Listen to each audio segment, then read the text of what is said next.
Jungle.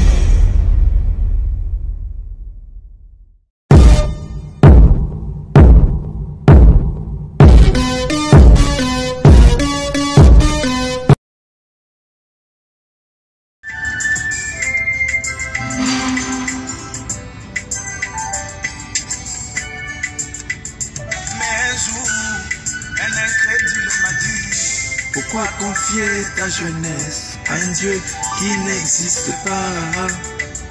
Mais un jour, un incrédule m'a dit, pourquoi confier ta jeunesse à un Dieu qui n'existe pas? Mon Dieu existe. Il est manifeste. Il s'est manifesté. Il est venu, il est mort, il est ressuscité. Je lui ai répondu, as-tu déjà vu dans ce monde un avion qui vole au hasard? Je lui ai répondu, as-tu déjà vu dans ce monde une voiture qui roule au hasard? Je t'ai dit, là derrière, il y a une intelligence. Shalom, soyez tous salués dans le puissant nom de notre Seigneur Jésus. Comme je le dis toujours, c'est le nom qui a été donné au-dessus de tout nom. Alors, celui qui ne croit pas en Jésus est déjà condamné. Ne vous inquiétez pas, même étant vivant, vous êtes déjà mort. Celui qui a régné Jésus, celui qui n'a pas cru en ce que Jésus est, celui qui n'a pas cru en ce que Jésus est déjà condamné. On ne peut même pas le sauver. Il n'y a même pas un homme ou un prêtre ou un musulman, un imam qui peut prier pour lui. Même l'imam lui-même, il est condamné. L'imam ne croit pas en Jésus, il fait semblant. Tous les imams de la terre font semblant. Ils ne croient pas en Jésus. Ils disent on croit en Jésus plus que vous. Mais ils ne reconnaissent pas que Jésus est le Messie. Parce que si tu reconnais que Jésus est le Messie, il n'y a plus de débat. Alors, qui a appelé Messie? Pourquoi on l'appelle Messie? Messie signifie l'Esprit éternel qui ne meurt pas. L'Esprit éternel qui n'a ni commencement de jour ni fin de vie. C'est ça. Alors, l'Esprit éternel qui ne meurt jamais est venu résider en Christ. Christ était en chair, il était un homme. Mais l'Esprit éternel qui est le Messie était en Christ. Christ était comme la chapelle, comme le temple où résidait le Christ.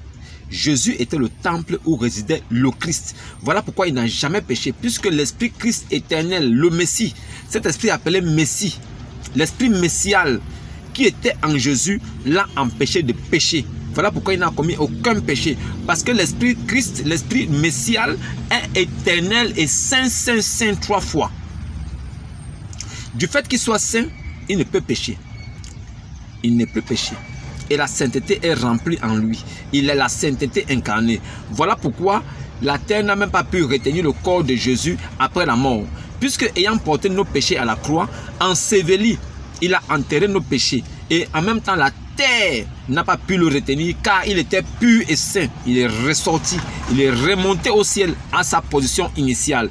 Voilà pourquoi on dit que Jésus est ressuscité des morts et il est monté au ciel. Il est monté au ciel pour aller où? À quel niveau il se trouve au ciel? Vous avez déjà posé la question? Avez-vous déjà posé la question? Non. Écoutez encore. Je vous dis que Jésus est Dieu. Celui qui ne croit pas en Jésus est déjà condamné. Une personne qui dit que Jésus n'est pas Dieu, il est déjà mort. Voilà pourquoi lui-même il a dit.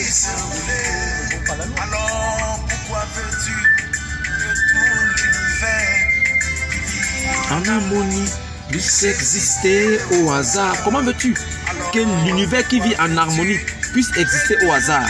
C'est pas possible. Il y a quelqu'un qui tient, il y a quelqu'un qui a conçu toutes ces choses. Tout a été créé en lui et par lui, pour son bien et pour sa propre gloire personnelle. Tout ce qui se passe sur la terre des hommes est la volonté de Dieu pour sa gloire à lui, pas pour la gloire d'un homme. Il y a une intelligence de descendre, de monter. Alors, comprenez donc que Jésus est Dieu. Alors, je ne m'en fais pas pour ça.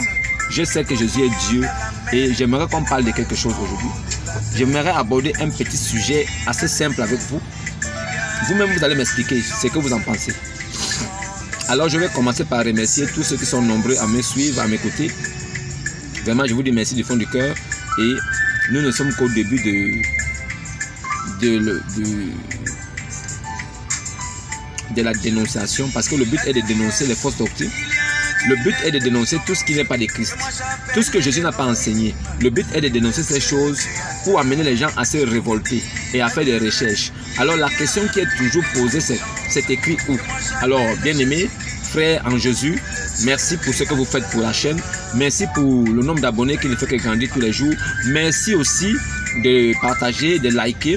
Merci pour les encouragements que vous m'envoyez et pour les félicitations que vous me donnez. Cela me va droit au cœur. Je voulais passer par cette vidéo pour vous remercier, pour vous dire merci, merci et merci encore. Aujourd'hui, j'aimerais parler de quelque chose avec vous que vous allez comprendre. Alors, pourquoi est-ce que Jésus a été tué à la croix? Pourquoi est-ce que Jésus a été amené à la croix et tué? Les Juifs ont tué Jésus parce que Jésus se réclamait d'être fils de Dieu. Alors, qu'est-ce que signifie fils de Dieu? Fils de Dieu signifie l'Esprit Christ, l'Esprit éternel qui n'avait ni commencement de vie ni fin de jour. L'Esprit éternel, là, le Christ qui se mouvait au-dessus des eaux au départ. Ça veut dire que avant la fondation du monde, là, cet Esprit Christ là, qui était avec Moïse au désert, qui marchait, sur lequel Moïse et ses gens et son peuple et le peuple de Dieu buvaient à un rocher. Le rocher sur lequel ils buvaient tout cela était Christ. Christ aussi, c'est le même esprit qui est apparu à Abraham avec deux anges quand il allait pour détruire Sodome et Gomorrhe. Et l'Esprit Christ s'est arrêté au milieu devant Abraham sous la forme d'un homme parfait. Et il parla avec Abraham. Mais Abraham reconnut que c'était l'Esprit Christ éternel qui était là. Donc Dieu. Et il se prosterna et il dit Seigneur. Parce qu'il avait reconnu son Dieu. Parce qu'il avait reconnu son Dieu. Alors, ce même esprit, c'est lui qui a pris un corps. Il a décidé de venir voir ses enfants et de les sauver. Pourquoi il a décidé? Parce qu'il n'était trouvé aucun pur et aucun pieux sur la terre malgré la loi de Moïse. La loi de Moïse n'a pas pu sauver quelqu'un. Alors, du fait que la loi soit impuissante et trouvée inefficace, voilà, la loi s'est rendue carrément inefficace et faible. Alors Dieu décide lui-même de venir. Alors, il passe par ses prophètes et il demande à ceux-ci d'annoncer qu'il viendra. Voilà pourquoi Ésaïe a prophétisé et il a annoncé que Dieu viendra lui-même et il sauvera son peuple. Cela est écrit.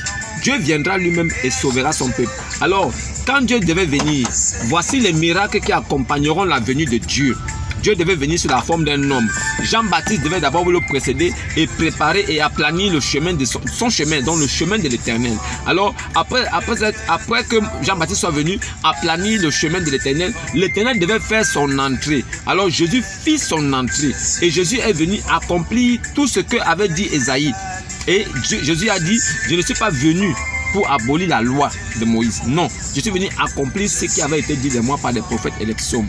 Donc Jésus est venu et Dieu s'est manifesté devant les hommes. Alors comment est-ce que les hommes peuvent imaginer que Dieu est venu? Et qu'est-ce qui prouve aux hommes que c'est vraiment Dieu qui est venu? Parce que les aveugles devaient voir, les boiteux devaient sauter comme des cerfs, les morts devaient ressusciter et autre chose encore que vous connaissez déjà. Et la bonne nouvelle devait être annoncée aux pauvres. Pas les pauvres matériels, les pauvres en esprit, ceux qui n'ont pas encore reçu les doctrines des hommes qui leur ont borné l'esprit, ceux qui sont encore purs et qui sont semences de Dieu avant la fondation du monde. Ceux-là, l'esprit devait venir les ouvrir l'esprit pour qu'ils sachent réellement les natures. Pas pour changer les natures, mais pour qu'ils sachent réellement les natures, parce que les natures étaient déjà connues. Les natures étant connues, étant donné qu'ils étaient enfants de Dieu, alors les natures devaient plutôt se révéler aux hommes. Voilà, c'est un peu ça. Voilà, donc Dieu, l'Esprit Christ, l'Esprit messial est venu pour se révéler et pour révéler la nature des hommes.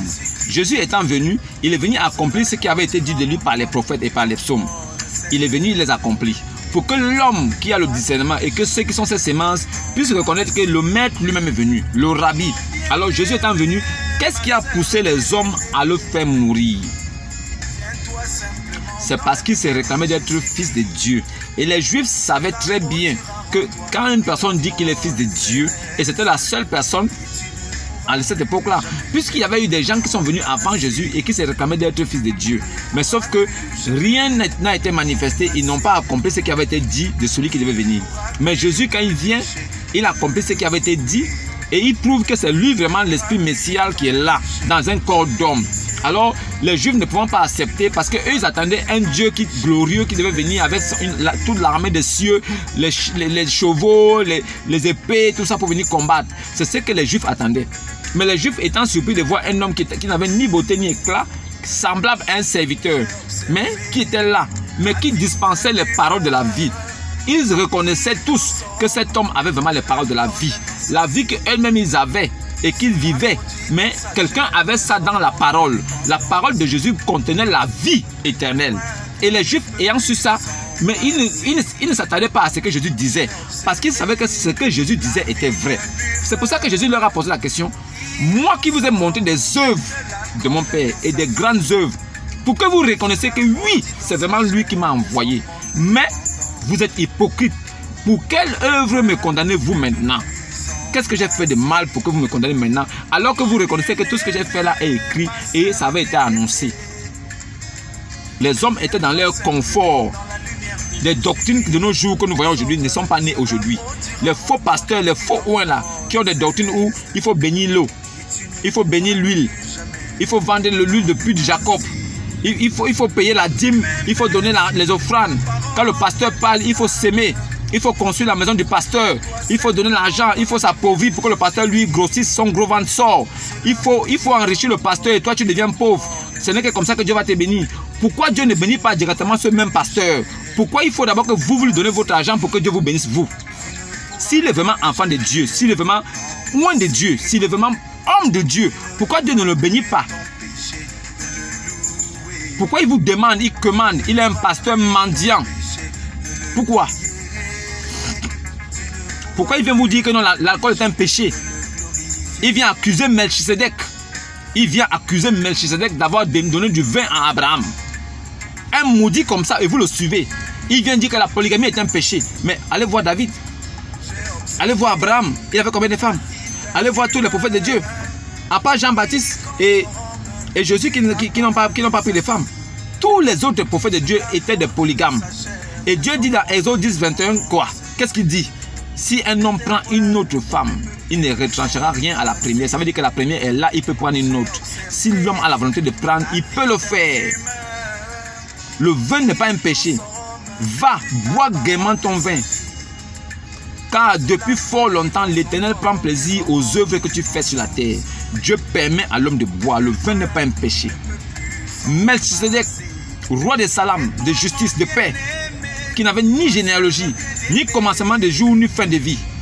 Cet homme-là, qui n'avait ni père ni mère, qui était le sacrificateur du Dieu très haut, il apporta du vin et du pain à Abraham.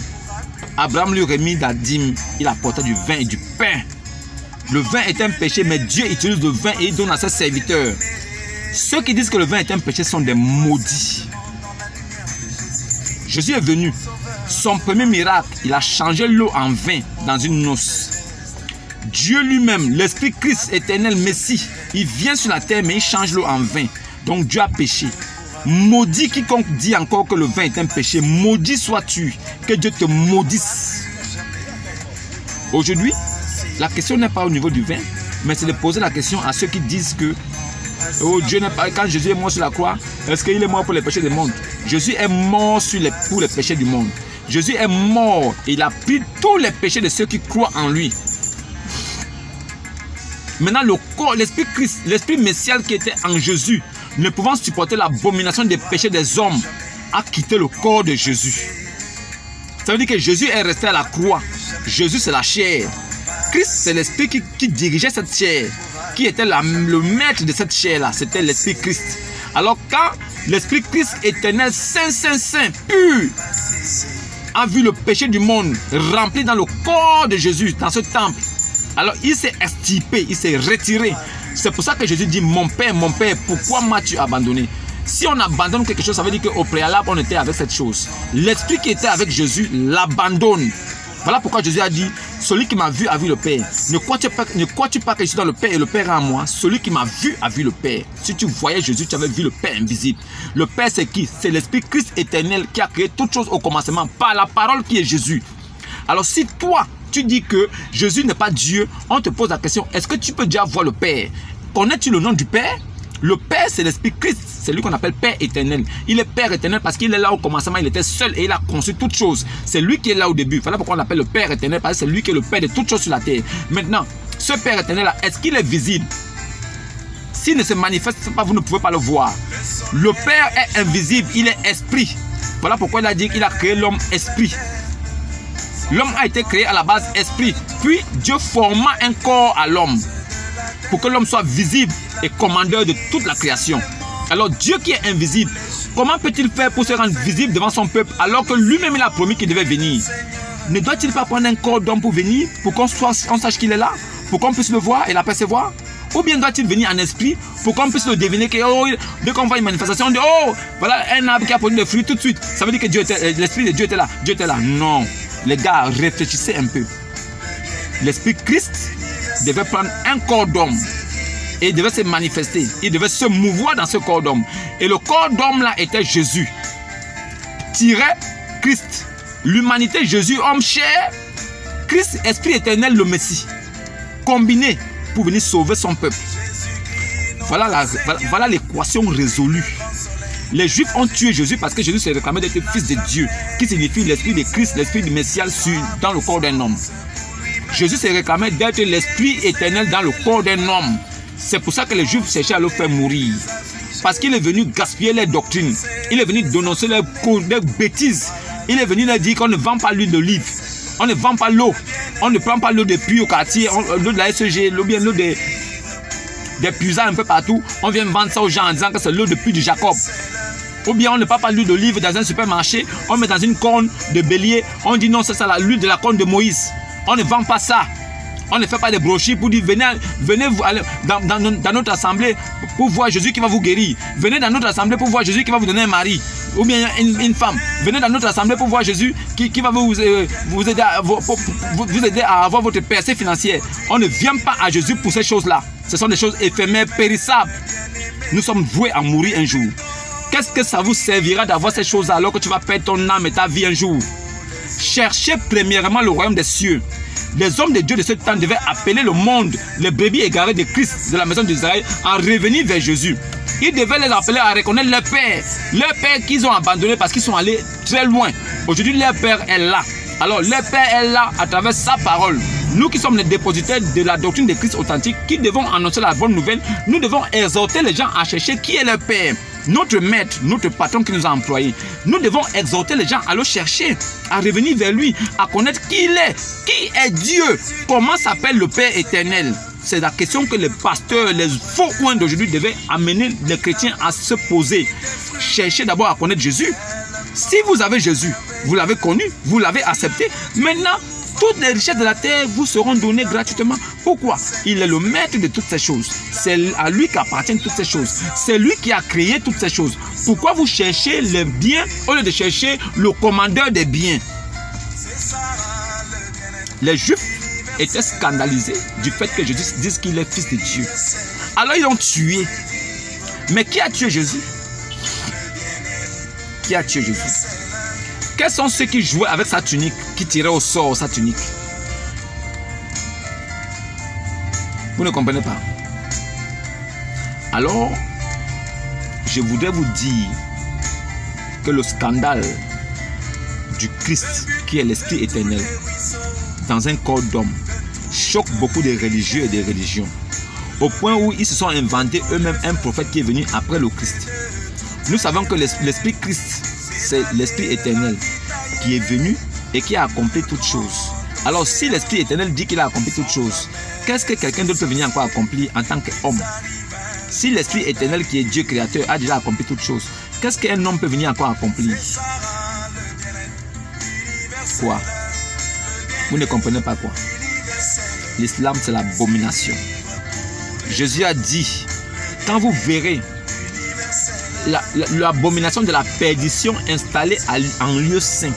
L'abomination de la perdition installée en lieu saint.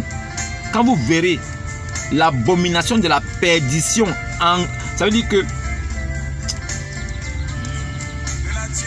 quand vous verrez le temple de Salomon être détruit, le temple de Salomon qui était considéré comme la maison de Dieu sur la terre, Ça veut dire que le temple de Dieu parmi les humains, c'est le temple de Salomon. Ce temple a été détruit par les musulmans. Et ils ont conçu en lieu et place la mosquée d'Oumar. C'est ça que Jésus appelait l'abomination de la perdition. Les mosquées sont appelées par Jésus l'abomination de la perdition. Il a dit, quand vous verrez l'abomination de la perdition installée en lieu saint, alors vous saurez que la fin est proche. Nous avons vu et nous sommes au courant que le temple de Salomon a été détruit par les gens de Mohammed et ils ont conçu en lieu et place une mosquée qui est appelée par le Jésus musulman l'abomination de la perdition. Donc la perte des âmes, le lieu où se perdent les âmes, le lieu où meurent les âmes. L'islam c'est la mort. Pour rentrer c'est bon. Quand tu veux sortir c'est la mort, on va te tuer. Chez les arabes blancs là-bas, eux ils tuent les gens. Si tu es musulman, tu dis que tu sors de là, ils t'appellent apostate, ils vont te tuer. Mohammed lui-même a laissé plus de 45 versets qui disent que combattez-les, tuez-les. S'ils tournent le dos, tuez-les. Mohammed a dit, celui qui quitte l'islam doit mourir. Il est venu avec l'épée. Il a dirigé avec l'épée. Voilà pourquoi tous les musulmans arabes étaient soumis. Ils n'étaient pas soumis parce qu'ils avaient la foi, mais ils étaient soumis parce qu'ils avaient peur pour leur vie. Mohammed tuait, il décapitait, il éventrait, il coupait les coups à ceux qui ne croyaient pas en lui. Il a dit, celui qui désobéit à moi, désobéit à mon Dieu. Mohammed s'est placé devant son Dieu. Il est devenu le chef de son Dieu. Alors, ses désirs étaient les désirs de son Dieu. Il dit, celui qui ne croit pas en moi, ne croit pas en mon Dieu, il doit mourir. Mohammed a décidé de tuer les gens. Mohammed est venu sur la terre, il a péché toute sa vie. Il a fait tous les mauvais crimes. Toutes les horreurs qu'un homme peut faire sur la terre, Mohammed a fait ça sur la terre. Et après ça, les musulmans le suivent. Quelqu'un qui a dit qu'il ne sait même pas là où il s'en va, il ne sait même pas ce qu'on va faire de lui. Vous le suivez. C'est de ça qu'il est question. C'est de ça qu'il est question. L'islam est égaré. L'islam est un filet qui prend des gens pour les amener en enfer. Mohammed n'a jamais été un prophète. Il est mort, empoisonné. Il n'est jamais ressuscité. N'oubliez pas ce que je vous dis. Il est mort, empoisonné par une juive, Zinabou. Il est mort, empoisonné, il n'est jamais ressuscité. Du fait qu'il ne soit jamais ressuscité prouve qu'il n'est pas avec Dieu. Et Dieu là est un faux Dieu. Allah est un faux Dieu. Allah n'a jamais été Dieu. Mohammed est mort empoisonné. Son Dieu n'a pas pu le sauver du poison. Un Dieu incapable. Un Dieu qui permet à un papa de 44 ans, de 54 ans, d'aller prendre une petite fille de 6 ans et de coucher avec elle. On appelle ça comment en bon français? Vous qui dites que je suis dur dans les mots, comment appelle-t-on le fait qu'un papa de 54 ans prenne une petite fille de 6 ans et il a mougou? On appelle ça comment? On appelle ça comment? Ça c'est la malédiction. C'est ça la malédiction. L'islam est assis sur la malédiction. Voilà pourquoi Jésus musulman a dit, quand vous verrez l'abomination de la perdition installée en lieu saint. Le lieu saint était le temple de Salomon en Israël. Les musulmans ont cassé ce lieu saint, ils ont construit la mosquée d'Oumar. Donc l'abomination est installée en lieu saint. La sainteté est quittée de là. Parce que Dieu n'aime pas l'impureté. L'islam est l'impureté. C'est ça l'islam. L'islam est la malédiction. Aujourd'hui, je parlerai de la malédiction avec vous. Pour que vous compreniez que c'est que la malédiction. La malédiction n'est pas quelque chose qu'une personne hérite. Ça veut dire que vous gagnez comme ça, un jour vous héritez ça comme ça. Non, de façon anodine. Non, la malédiction se transmet de père en fils. L'islam est la malédiction transmise de génération en génération. Les imams cachent la vérité et les cheikhs cachent la vérité. Et les petits autres musulmans, les petits les autres petits là, ils cachent aussi. Maintenant, le musulman lambda, lui, ne connaît rien. Il est égaré. Lui, on lui dit de réciter. Il récite. Que ce soit quoi, il ne veut pas comprendre. Réciter. On te dit que pour Mohammed a dit que celui qui va aller au paradis, s'il récite les 99 noms de Allah, il va aller au paradis. Mohammed dit, Allah a 100 noms moins 1. C'est écrit dans le Coran. 100 noms moins 1. Ça signifie quoi? 99 noms. S'il a 99 noms et que celui qui peut rester les 99 noms par cœur, il va aller au paradis. Voilà la promesse du paradis. Et ce n'est pas le paradis comme nous dit la Bible. Dans l'islam et dans le Coran, on ne parle pas du paradis. On parle des jardins où coulent des ruisseaux. Donc, Mohammed dit que le musulman qui récite les 99 noms de Allah, il ira au jardin où coulent des ruisseaux. Mohammed dit, la fille qui lui donne ce qui est entre ses jambes, donc son vagin, sa bouche, pour qu'il puisse l'embrasser pendant qu'il la tape, celle-là, il va lui garantir une place au paradis. C'est Mohammed. Mohammed dit que ceux qui font des kamikazes, qui posent des bombes, là, les voitures piégées, les supermarchés, là, esclaves, boum, boum, il crie Allah, boum, ça explose là. Il dit qu'il a fait ça pour son Dieu Allah. Parce que Allah n'a aucune force, aucune puissance. Ce sont les musulmans qui donnent la puissance à Allah. Parce que ce sont les musulmans qui font des œuvres pour les dieux. Quand tu vas exploser un supermarché, tu tues les innocents, les enfants, les mamans, les grands-mères. Tu tues aussi tes autres frères musulmans qui sont là-bas. Toi, tu penses que ton Dieu là est comment? Ton Dieu n'est pas maudit? Ce Dieu est maudit. Un Dieu qui demande à un homme de poser la bombe quelque part pour exploser et tuer les gens, c'est un Dieu maudit. Pourquoi? Pourquoi lui-même n'est pas capable de tuer ces gens-là? N'est-il pas omnipotent, omniscient, omnipuissant? Si Allah est omnipuissant, pourquoi il ne tue pas lui-même les gens qui ne le respectent pas? Pourquoi Allah ne tue pas ceux qui ne le craignent pas lui-même? Pourquoi il faille que c'est Mohammed et aujourd'hui, en notre temps, c'est vous les petits musulmans là qui allez poser des bombes? Pourquoi c'est vous qui posez les bombes pour tuer des gens? Pourquoi vous tuez des gens alors que lui peut tuer tout seul? Laissez votre Dieu lui-même se défendre. Laissez Allah se défendre. C'est pour ça que j'ai dit que l'islam est assis dans la malédiction. Et la malédiction se transmet de père en fils. Celui qui ne quitte pas l'islam, il a la malédiction de ses parents. Il ira en enfer. Et même étant vivant, il est déjà en enfer.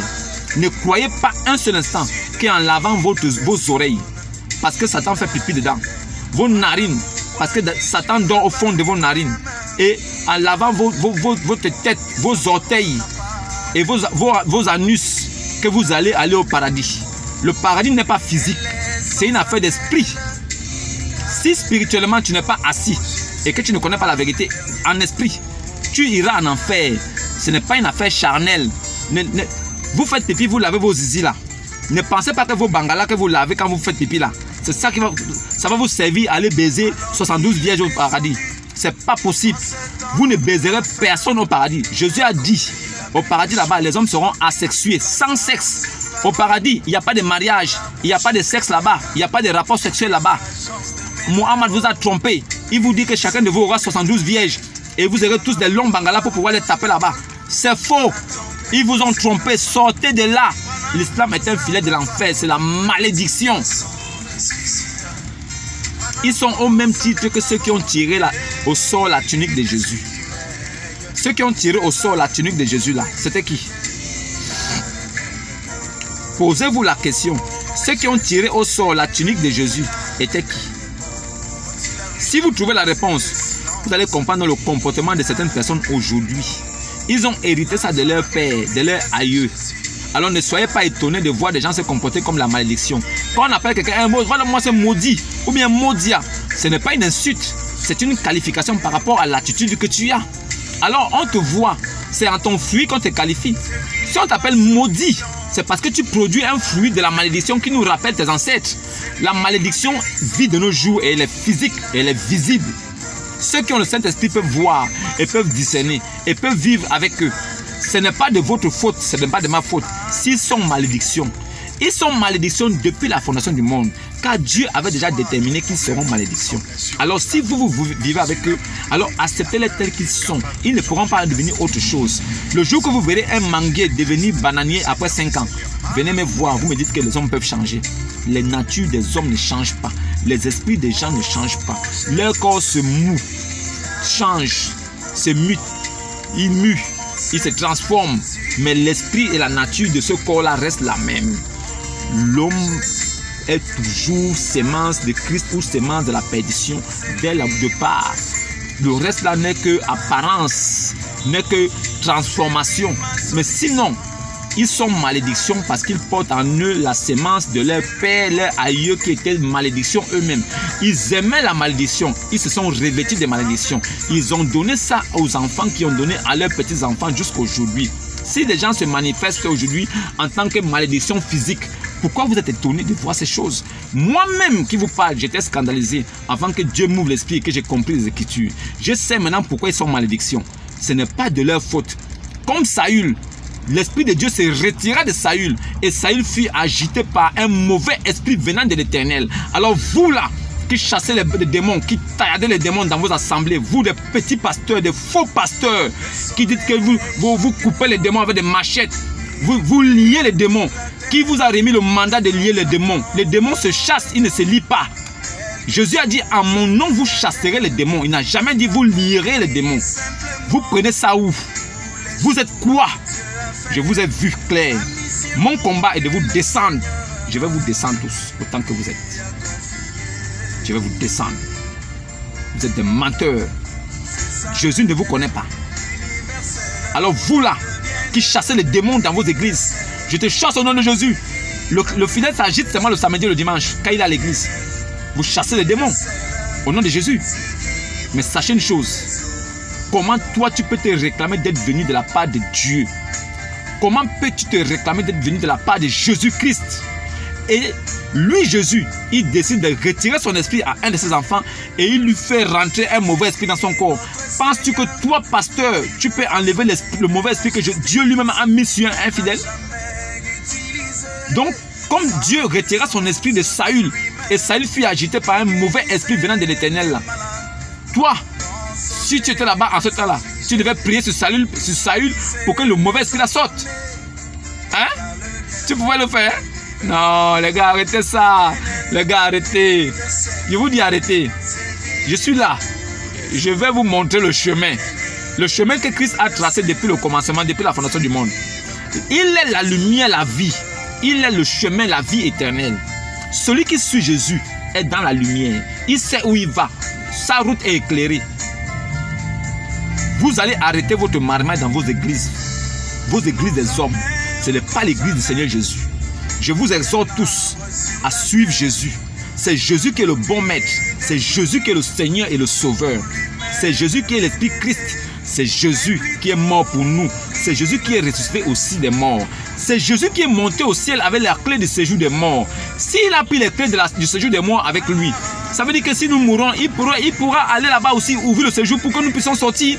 Vous n'avez pas compris quoi? Suivez Jésus. Il a les clés de la mort. Tu meurs, il va là-bas, il l'ouvre et tu ressors.